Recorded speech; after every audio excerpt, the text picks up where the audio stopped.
मैं आपको एक कविता सुनाता हूँ कि विविध विविधा विधि के हेतु फिर से विधि विधाता है, कि विविध विविधा विधि के हेतु फिर से विधि विधाता है। ये इच्छा है मेरी या फिर से कोई प्रेम गाथा है। नयन अभिराम ये जागे तुम्हारे बाण भूपों से, समर्पित कर दिया था मन तुम्हारी बाह में सो के। नयन में फिर से ये अभिराम रूपी स्वप्न जागे हैं, ये तन तो है कहीं पर भी मगर मन पास भागे है। विविध विविधा विधि के हेतु फिर से विधि विधाता है, ये इच्छा है मेरी या फिर से कोई प्रेम गाथा है। और एक कविता मैं आपको और सुनाता हूँ कि मन भावों की मनोदशाओं का मिलना कैसे होगा, कि मन भावों की मनोदशाओं का मिलना कैसे होगा। तुम ही बता दो इस विषाद में अब जीना कैसे होगा, कि मन भावों की मनोदशाओं का मिलना कैसे होगा। तुम ही बता दो इस विषाद में अब जीना कैसे होगा। हृदय भाव की कठिन परीक्षा, विश्व विजय की अखिल चेष्टा, काम क्रोध मत लोभ त्याग कर जीवन को जीने की इच्छा। काम क्रोध मत लोभ त्याग कर जीवन को जीने की इच्छा। ये अखिल भाव, ये अखिल शक्ति, ये अखिल त्याग, ये अखिल भक्ति, ये अखिल विश्व, ये अखिल चाह, इस अखिल विश्व का विष अथाह, ये अखिल कली, ये अखिल कमल, ये अखिल पंखुड़ी, इन सब के दर्शन की इच्छा कैसे होगी। मन भावों की मनोदशाओं का मिलना कैसे होगा। तुम्हें बता दो इस विषाद में अब जीना कैसे होगा। और जैसे आपको कोई जब छोड़ के चला जाता है तो उस पर मैंने एक कविता लिखी थी कि तुमने हृदय की भावना से मुझको निष्कासित किया, तुमने हृदय की भावना से मुझको निष्कासित किया। हार को मैंने विजय के ऊर पर परिभाषित किया। हर काव्य में मेरी व्यवस्था हर द्वंद्व का परिणाम हो, हर युद्ध की तुम तेजना हर राह का विश्राम हो, हर हीय की तुम कल्पना हर स्रोत का उद्गाम हो। क्या कहूँ तुम हो विजय या हार का अभिराम हो, मुझको तो लगता है कि तुम मध्य का विश्राम हो।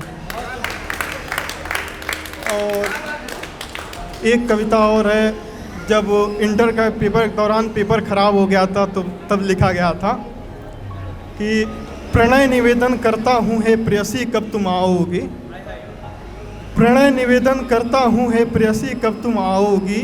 सीता राधा माँ मीरा का किरदार तुम्हें निभाओगी। प्रणय निवेदन करता हूँ हे प्रेयसी कब तुम आओगी।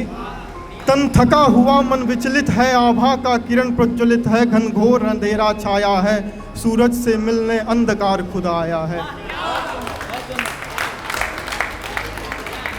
सूरज से मिलने अंधकार खुद आया है। नभ में तिमिर घनघोर हुआ, दिनकर का अस्त विभोर हुआ। प्रणय निवेदन करता हूँ हे प्रेयसी कब तुम आओगी।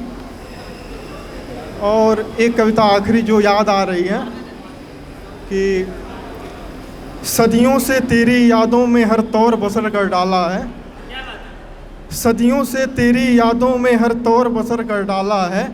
मैं लेख नहीं लिखता प्रेयसी बस कलम से तुझे उतारा है। शब्दों में कुछ तुकबंद नहीं, भावों में तत्व नया क्या है। बस एक तुझे जो दूर रखूं, कविता में काव्य बचा क्या है। मैं कवि नहीं बस काव्य रूप का एक नन्हा सा सिपाही हूँ, मैं कवि नहीं बस काव्य रूप का एक नन्हा सा सिपाही हूँ। तुम प्राण प्रिय प्रेयसी मेरी, तुम प्रेरणा की एक इकाई हो। सदियों से तेरी यादों में हर तौर बसर कर डाला है।